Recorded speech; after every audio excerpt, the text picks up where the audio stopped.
There we go. I got live. We're live. And I got a ding. Live from Birmingham/Boston. Just feels different now. I know.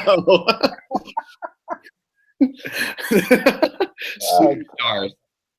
Superstars. All right. So how do you want to do this? Do you want to go first, or what do you want to do? Yeah, whatever. You feel like answering questions right away? I can go either way. It's up to you. All right. All right, I'll go for it.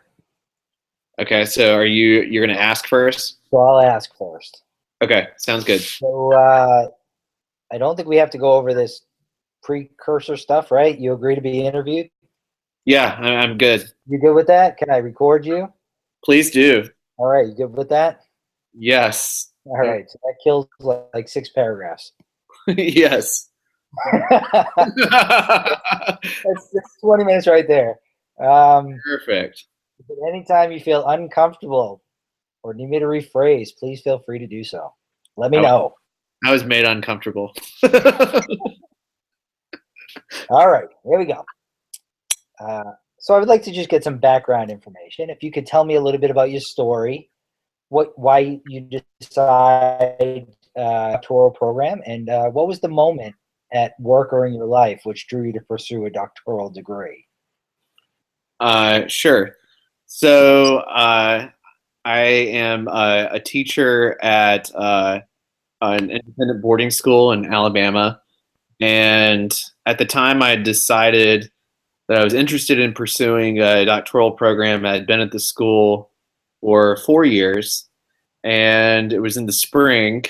And I had done several different professional development in the past, and I had it in the back of my mind that I wanted to do something related to education, because nothing in my formal background had been related to education.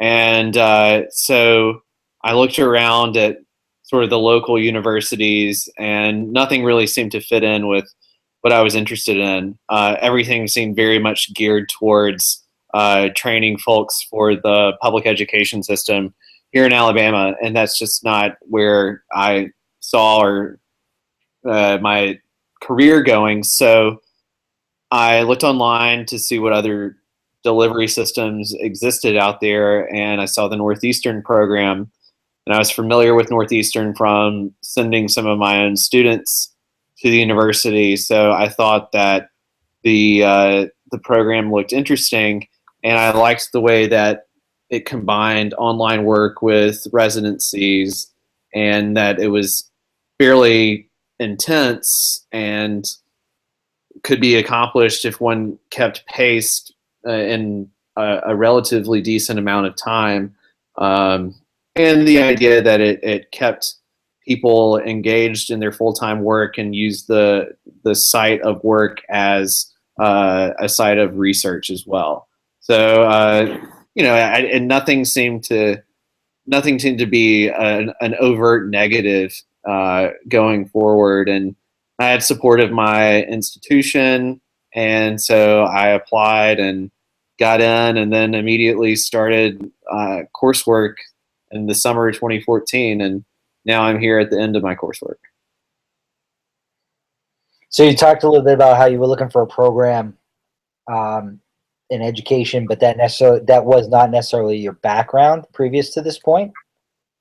So Right. can you talk a little bit about your maybe previous educational experience, or what'd you do? What'd you go to college for, post grad? Sure. So I went to undergrad and got a degree, and I double majored in English and classics, and definitely thought that I would just pursue a traditional career in the humanities and academia. I finished up my undergraduate studies early, and then ended up getting a Master of Fine Arts, an MFA in creative writing.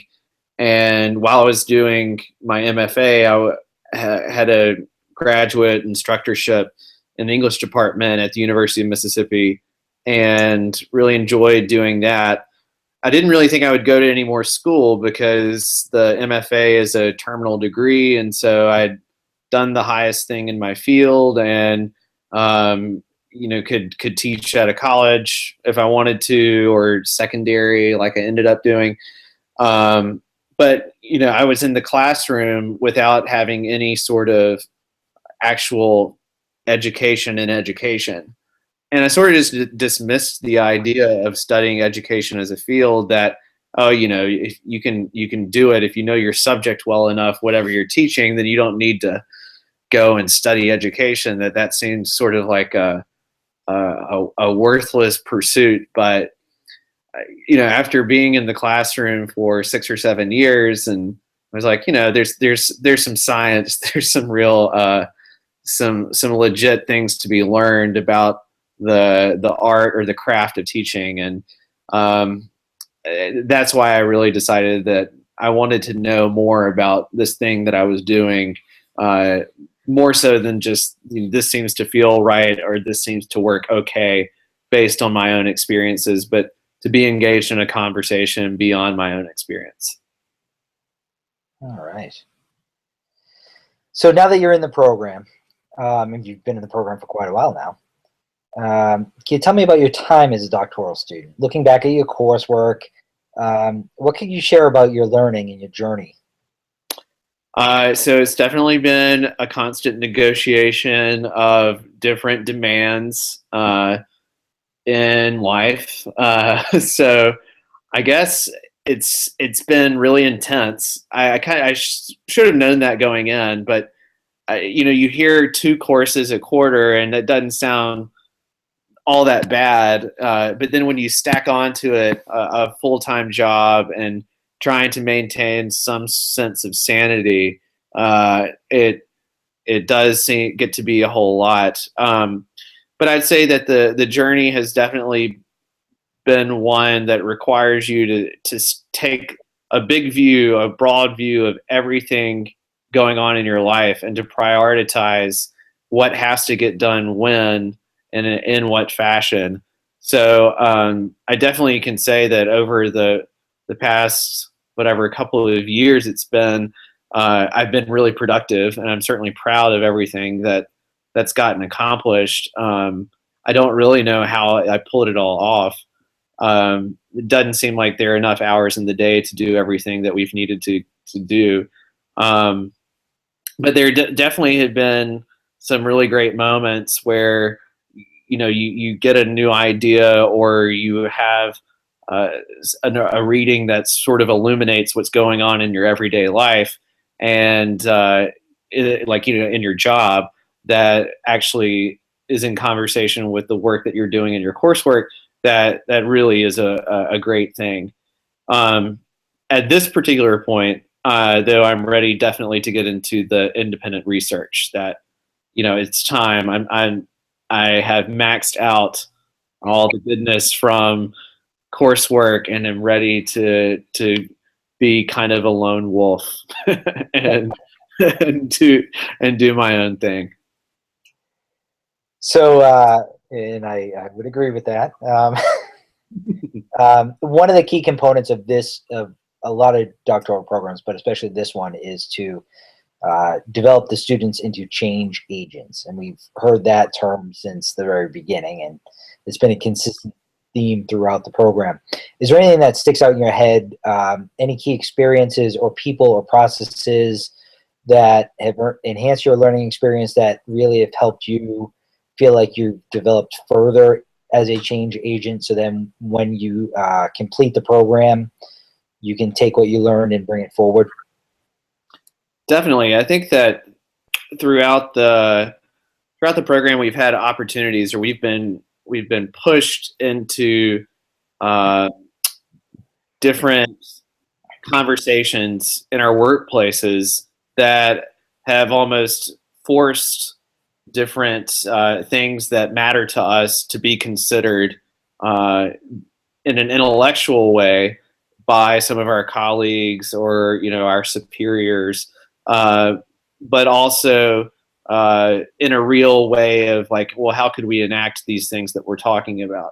I mean, I remember in one of the first courses that we had in 7202, I believe, that I had to interview a series of people, and I chose to look at student advising programs in independent schools. And the conversations that I had with some colleagues basically ended up being conversations that we had as a faculty as a whole, and made some changes in the program. I mean, that's sort of a small example, but definitely I liked the fact that everything that we've done has been geared toward, okay, so how is this useful? So it wasn't just knowledge for the sake of knowledge or research for the sake of research. It's not like you're writing a 100-page paper just so it'll collect dust in a library, but that it's an action plan for doing something. And I think back to when we took the social justice course, and how it aligned very well with the curriculum development course. That those were things that really resonated with me as a classroom teacher of thinking about, well, how does the curriculum work for or against social justice?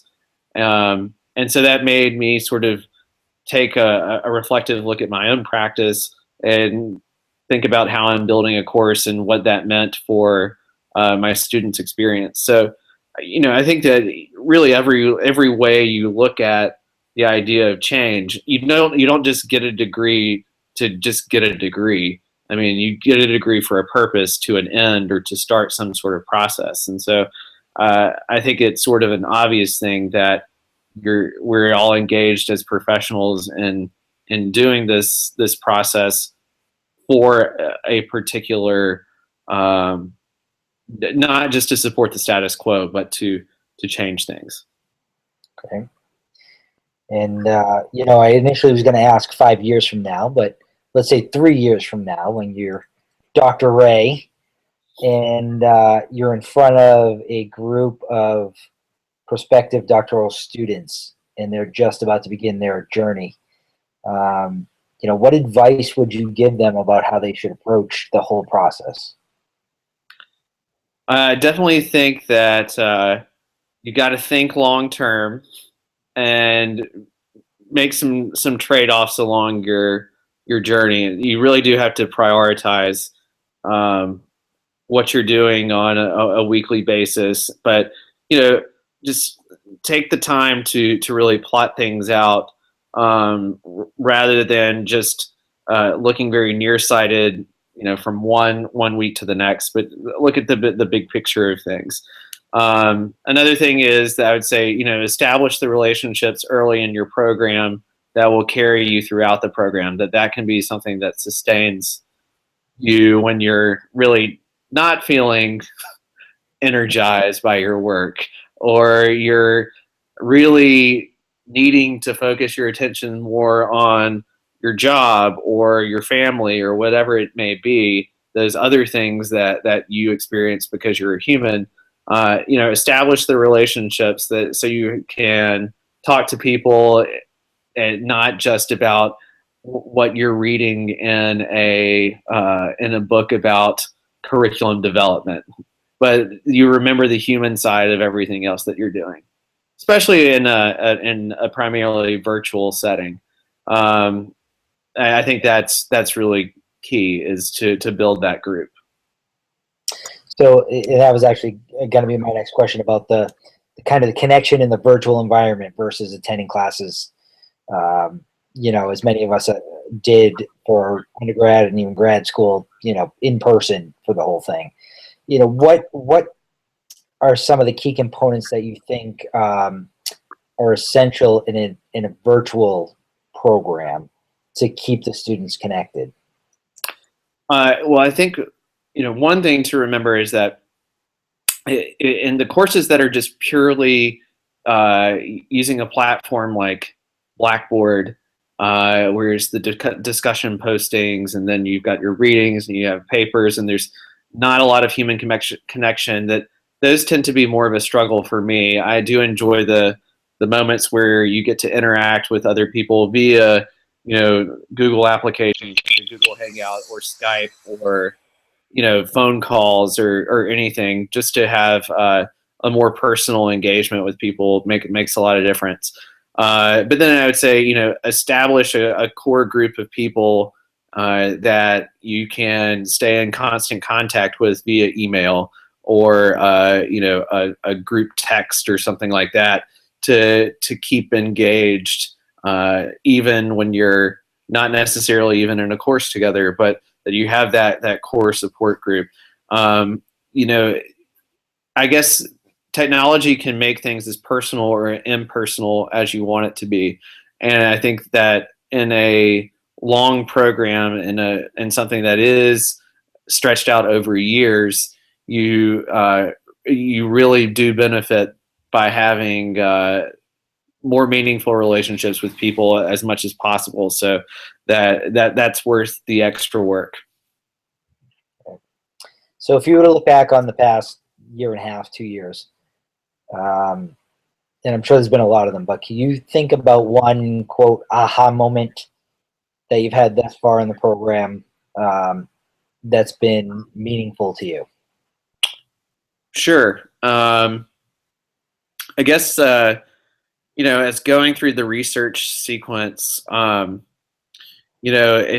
guess when we started this whole thing, we kind of had an idea of what we wanted to look at long term in the program, and I think the aha moment for me was realizing that your question doesn't really need to be that complicated, but it needs to be compelling enough to where someone will be able to walk into your question and really flesh it out based on their own experiences. So not being afraid to change or narrow or alter your question when you learn to see how all the parts fit together. I think in the Intro to Doctoral Studies course, all the different parts of things seemed overwhelming and didn't really make sense. That there were all of these new vocabulary words that were thrown at us, and they didn't make a hell of a lot of sense. But down the road, they started to make a lot more sense, and you got to see how they fit together. So getting into those research courses, I think, really provided me with clarity in what I wanted to do and how to do it, and let me know that I could definitely accomplish this thing. Like doing a dissertation is doable and manageable, and part of that is the strength of your question and how you align everything together.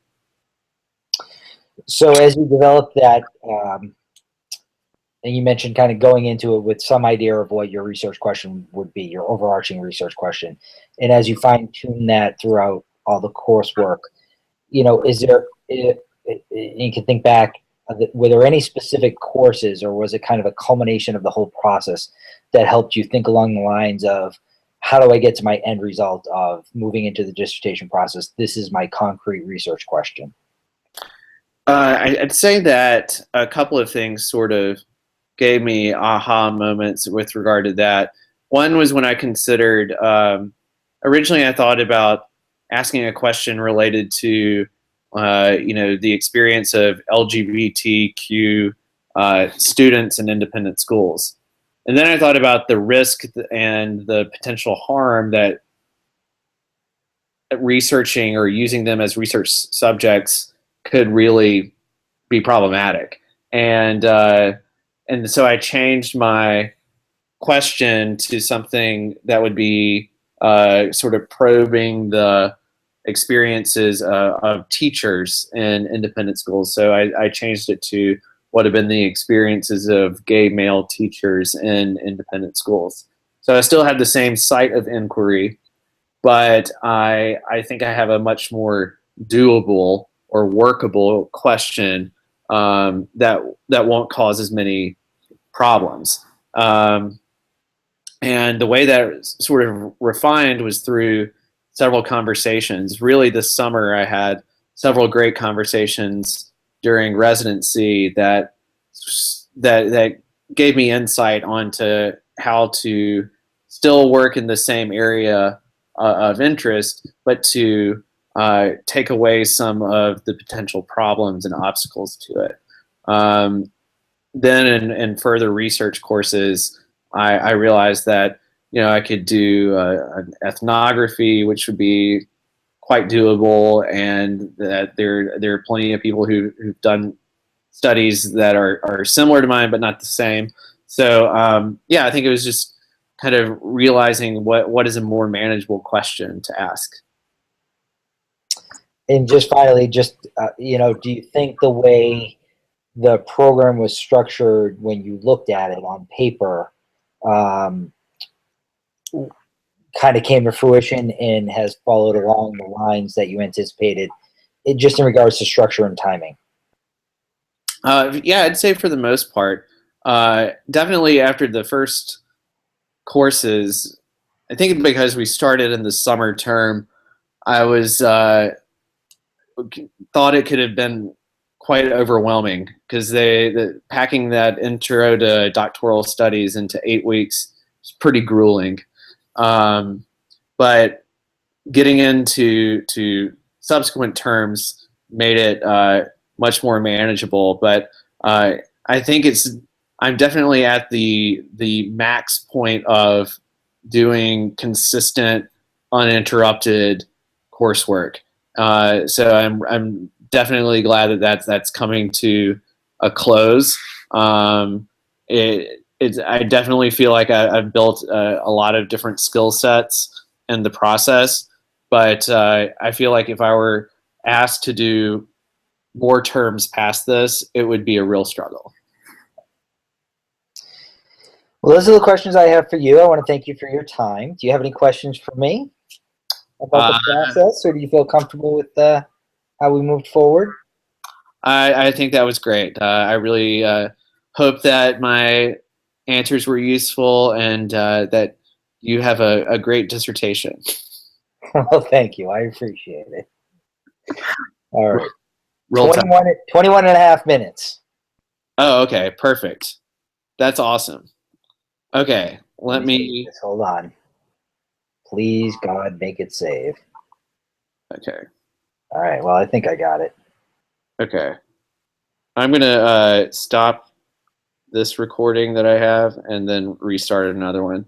And in case you need another backup, I've got this one. Okay. Okay. Yeah, so that was, I went through, I think that was. So you just went straight through the protocol that you got there? Yeah, pretty much. I kind of paraphrased probably half of them. Okay. And then I added 1 or 2 follow-ups, I would say. Okay. That's about it. If we were going to keep going on it was going to be having you answer the same question over and over. Well, that's why I feel like so many of them are really, really similar. But they are. And, as you were answering, you knocked off like 3 of them with 1 answer. So I'd be shocked if people went more than that. Yeah, I would too. All right. Okay, so here we go.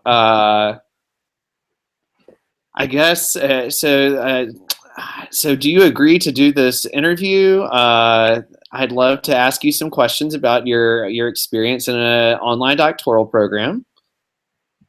I'd love to be of help. Oh, fantastic. Thank you very much. This will be a great help to my inquiry here. So I'd love to get some information about your background. Would you mind just giving me a bit of your story, particularly your educational background, professional background, and why did you decide to begin a doctoral program? Sure. Well, I went to undergrad. I started out as undergrad as a history major with aspirations of going into law. After a couple of years of that and really exploring what that would mean possibly for the future for me, I started to get a little bit more understanding of what maybe I wanted to pursue. and thought about kind of the people I've worked with in the past, and ended up switching my major over to psychology. And so I was a psych major starting late sophomore year, and ended up graduating with an undergrad degree in psych from Providence College.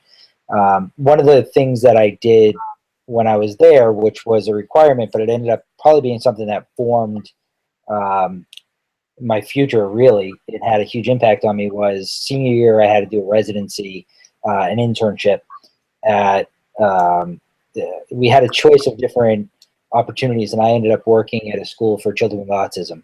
And I did that for a semester at a school called the Groden Center in Providence, which at the time was, and still is, but at the time was really at the forefront of research around autism and the development of students with autism, also looking at the causes. I mean, this was back in 1997 when the rates were nowhere near as high as they are today, but the significance levels started to grow. And so the Groden Center was really at the forefront.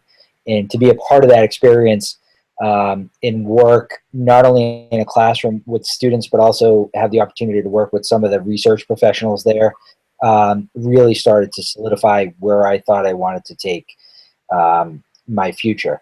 Now, that being said, I actually never wanted to or thought I would be great to be a classroom teacher. And in fact, I've never actually pursued that. So it became the fine balance of trying to figure out the psych aspect of it that I really enjoyed, the research aspect of it, and then how to bring it into working with kids.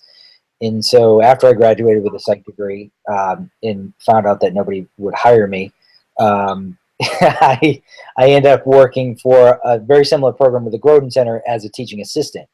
And again, that was a position I took because it got me back in the field, and it also allowed me the opportunity to be around the kids.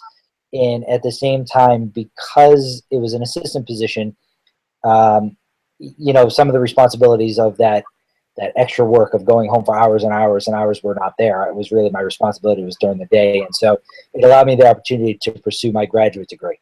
And when I looked at where I wanted to take that, again, I never had the sense that I wanted to go and become a certified teacher. And so I ended up going into school psychology. It really was the combo to me. I felt as though I could bring in the psych aspect of it, the research aspect of it, and work in the schools.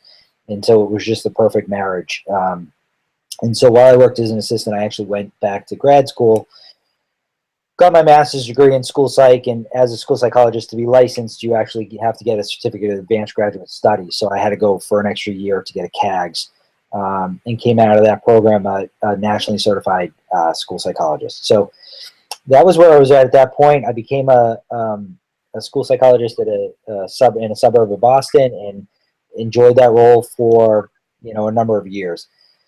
As I pursued that a little bit more, I started to again take a look at how I could have an overall impact on students in the schools. And working as a psychologist, I felt like I had a nice impact on a building or two buildings that I was working on, but I kind of always had the desire and kind of looked at moving into the administrative side of things, where I could start to work on programming and work on policy and try to affect large numbers of kids. And so I went back to Boston University and got my certification as a special ed administrator in Massachusetts. When I came out with that, I ended up working and got a position as an assistant director of student services. And student services encompasses really special education, guidance, nursing, 504s, homeless, ELL students. And so I worked as an assistant for 4 years, and then I was able to move into a director position, which is where I'm at now, and this is my 6th year in that role. My thinking as I became a director in kind of my whole trajectory in my career was to really continue to look at opportunities to affect change and to develop programming that can affect change in schools. And so when I started looking at the doctoral programs, really what I wanted was an opportunity to, again, dive back into the research side of things, to really start to think on a larger programmatic level, to be honest, to get some credentials that would allow me to access some positions that would allow me to make greater change, whether that be a superintendent position or an executive director position of a school. And really, the Northeastern program was one that I felt had a strong connection to that scholar practitioner. You know, we are all part of a really intensive program, and we all work full time. And I think what I found is it was really that nice fit between bringing what you're doing on a day-to-day basis into the classroom and being able to brainstorm it and connect it what we're doing with theory. I did not want to go into a program where it was all theory-based, taught by people who have never been in the actual settings, because to me, you can talk theory all day, but that's not going to connect what goes on a day-to-day basis. So again, it just, the trajectory, if you look at my kind of career and in my path, has always gone from, you know, affecting change as much as I can and trying to get into positions where I can do that on a greater scale. That's great. That's great. So you've basically completed most of your coursework at this point, and you've been in the program for a couple of years now. So if you could look back over your trajectory in the program, your time in the program, if you were to select an animal that reflects your approach to learning now, what would that animal be?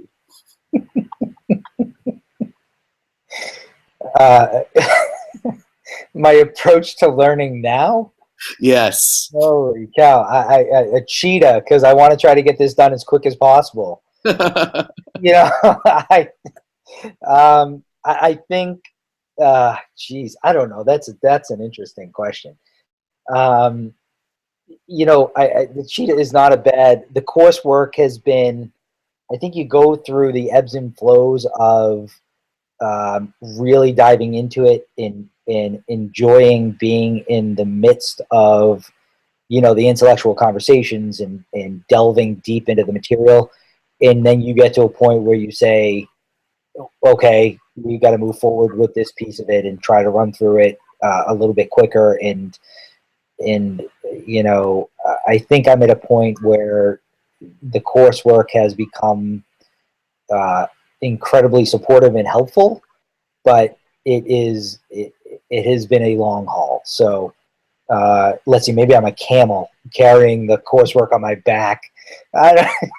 Let's go with that. It feels like there's a lot of weight on my back that I have to trudge through the desert on a daily basis. That's great. That's great. So back to sort of focusing on the coursework, can you describe a learning experience that was really influential for you during the coursework that you've been engaged in? Yeah, I can think of a few. I think on the online component of it, I think there's been some moments. You know, if I think back to, I think the curriculum class really was impactful for me for a couple of different reasons. I think one, again, because I'm in public pre-K-12, in the curriculum conversation is so important on a daily basis, that as I was able to really dive into that with my colleagues in the class, the conversations went way past just the surface level, what curriculum you're using, you know, how we implementing this, to how are kids learning and how can we develop programming to help the kids learn. And so I think that class was also taught by somebody who actually has held my role in the past, which was really helpful as well, for that understanding of what, you know, what my role is, Director of Student Services, and what my responsibilities are, how that connects to curriculum. Having that understood really closely from the professor really made a big impact.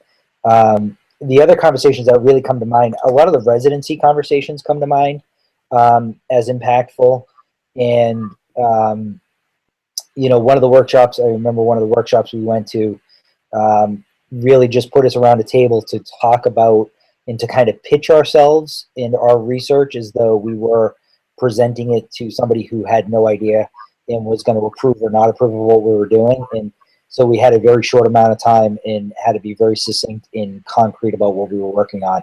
And I think that gave an opportunity for me to try to boil down what I wanted to do into a very concrete, straightforward research question, which sometimes I think I'm thinking way out here and want to do a million things, and all of a sudden somebody looks at me and says, "There's no way you can," that's way too broad. You got to start to think on a very more concrete level and a more specific level. So, that conversation of trying to pitch what the idea is really, I think I go back to a lot in my head to say, I'm way too out there right now. Got to bring it back down. We can't, one dissertation is not going to answer 75 questions for us.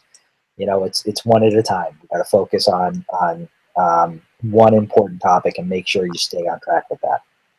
That's a really good point. Very good point. So as you mentioned, you are a full-time working professional. So there are many factors in your life that can impact your learning experience during a doctoral program. I mean, you've got working full-time, you've got family obligations, you've got unexpected events that can come up, the fact that you're working in a virtual environment, and more. Can you tell me about a time during your doctoral studies when you found yourself at a crossroads trying to juggle all of this, and how did you work through this challenge? There's been a few. I think there was I probably underestimated that juggling piece. One of the benefits for me and my learning style and just my lifestyle is that I can work from 8 o'clock at night until later into the night. That's a time that's good for me. I know a lot of people, that's not a great time for a lot of people. That's good for me in my learning style. And it's also a good time in my household environment because kids are in bed and it gets a little bit quieter. So I knew going in that was going to be the wheelhouse that I was going to use as my block of time to get work done. I think I probably underestimated the amount of time that's going to take and the amount of nights that's going to take. And then the other part of it is I think I probably underestimated the constant thinking of what do I need to do next and what did I miss and am I behind yet? Because it's funny. I remember the first break, the first break we really had of any substance, even though it wasn't that long, was that first Christmas break. And it was maybe 3 weeks or so, but that was the most we had. And I remember sitting there one night going, wait, what do I have to do? What did I miss? What am I, and it was like, okay, deep breath. You got a little bit of a break here. But at this point now, a year and a half, 2 years later, I'm wondering how I'm going to go back to not thinking that way because it has become so ingrained that this is always there. It's always there right now. So even if work slows down, there's always this. But I think the tail end of the classes has been my most difficult part. Like this fall was difficult, especially since the program runs through the summer. It's just semester after semester after semester after semester. And so, we hit this fall and we really hit the home stretch, but it was still 2 classes this fall. And it was like, back to work after a long summer. And it just was tough. It was just tough. And you kind of stick to it and you say, if I pause this, then God knows when I'll get back to it. So you don't want to pause it and you're so deep into it, you don't want to stop now. It's like, let's get through this. And then, I think I've been fortunate enough and I've talked to other people about this who have been interested in doing a program like this. And it's one of the first things I'll say, and I feel incredibly fortunate that, we've been able to develop a cohort of people that we have been able to rely on. And I think I'm not sure that happens for everybody. I hope it does. But, I have found it amazing that a smaller group of us has been able to connect to the level we've connected, that, you know, an email a day that has nothing to do with actually coursework is extremely beneficial to know, hey, everybody's out there and we're all in different parts of the country, and, you know, we're in the world, really, right? You know, we get emails from somebody who's on a 12-hour difference than us, but without that group and without that kind of laughter and that we'll get through this, I think it would be that much more difficult. I agree completely. I agree completely. So at this point, you know, we're here at the kind of the tail end of the formal coursework, and we're moving into our own independent research. How do you think that your approach to learning will differ from what it has been in the formal coursework? I think I will probably have to I know I will have to structure myself more than having a structure imposed upon me. You know, one of the things you hear all the time, people, when you talk to them about being in a doctoral program, they say, "Oh, I did that and then I stopped. You know, I got through the coursework and I never finished."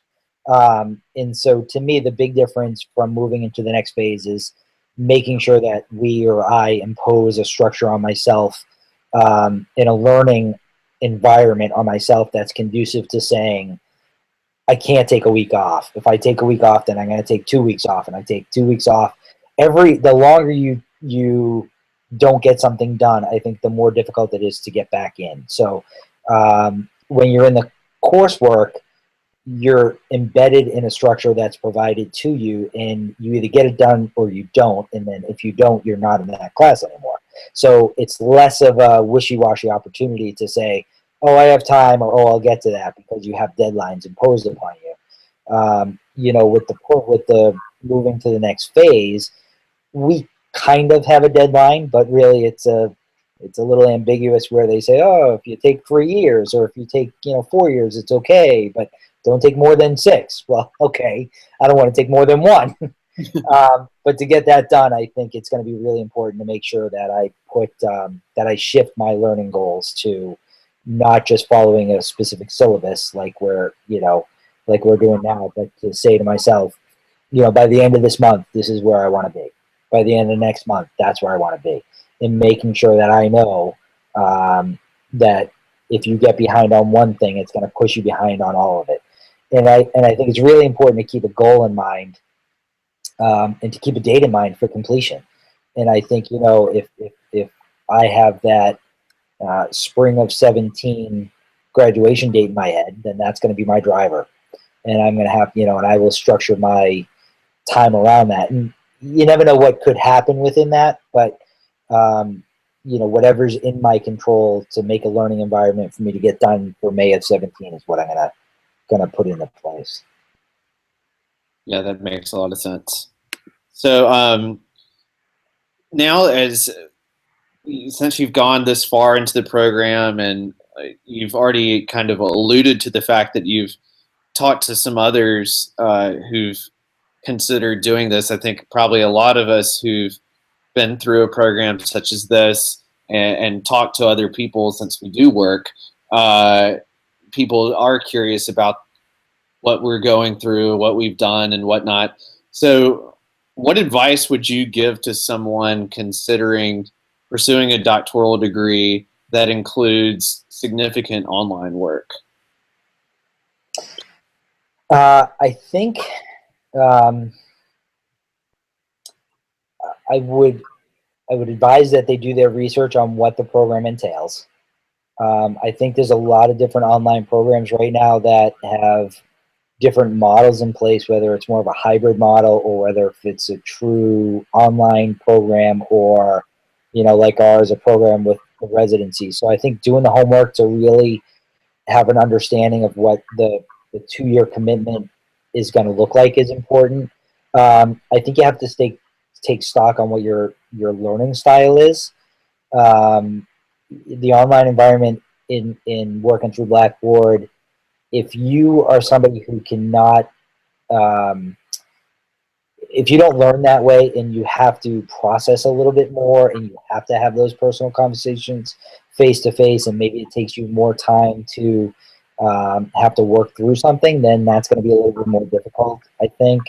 Um, I would also advise people to not freak out at the beginning, because my guess, and I haven't done this, but my guess is if you went back and look at all of our Blackboard stuff from 2 years ago, the conversations we're having now are incredibly different than back then. And I think we've all developed as a group as a better understanding of, you don't just hop on Blackboard and just regurgitate information and try to, be, oh, great point, nice job. I think it's more, I think the conversations become deeper. I think we're less formal, which is, I think, a better way to do it. Because if you're going to go into an online program, to me, you should try to replicate the online forum into a classroom type of environment.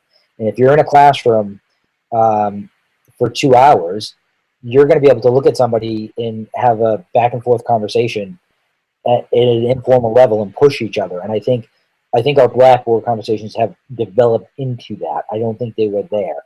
And so I would advise people as they enter a program to kind of understand that you don't judge it based on that first 1 or 2 classes, that you have to really invest in it, in that it will develop over time as people get a better understanding of what that should look like. That's great. Very good advice. Well, Matt, is there anything else that you'd like to add, or do you have any questions for me? No, I'm just very excited to see your research in the future and support you along the way. Well, thank you very much for giving me your time and your thoughts, and this has been a really great experience. Thank you. Fantastic. 23 minutes. How long? 23 minutes. All right, that's good. We were about right on par. Yeah, that's and again, that's right about where it probably should be. I mean, I don't see how this could stretch into 45. No. So I mean, I think that's totally good. And you said that's what Louise? Ellen probably did like 2 hours. Ellen probably did 2 hours because she's in both research class. What is she thinking?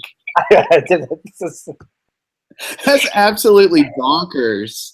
I know she had talked about doing that. I had no idea she was actually going to do it. I mean, I was like, I know she's like doesn't like have a job or anything, but like she has a child. To have an infant and to take the 2, yeah, there's no, I can't imagine doing that quant class right now. I can't even. No, not at all. I mean, even the readings in this class are just insane. I mean, it's like skim, baby, skim. I looked at it. It was chapters 1, 6, 7, 8, 9, 10, 12. I was like, whoa, wait a second here. I was like, I'm gonna pick like half of these, maybe. Yep. I'll get to that at some point. Okay. That was the other thing. Yes, you delve into conversation, but you also learn to bullshit really, really well. Exactly. Yeah, I look in the index and I'm like, oh, I need this, I need this, I need this.